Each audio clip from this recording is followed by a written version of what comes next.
Hello guys, কেমন আছো তোমরা সবাই? আশা করি ভালো আছো। তো আজকে হচ্ছে আমার দিদির পার্লারের ওপেনিং আছে।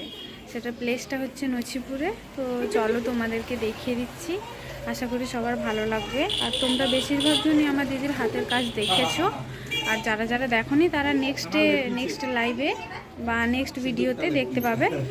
তো যাদের যাদের ভালো লাগবে তাদের কাছে একটাই রিকোয়েস্ট রইল, তোমরা একবার এসো।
কি সন্ধিয়াৰ সেমেকাই মন ওজাগুৰি নিশা তোমাৰি আগমন জোনাকী আকাশত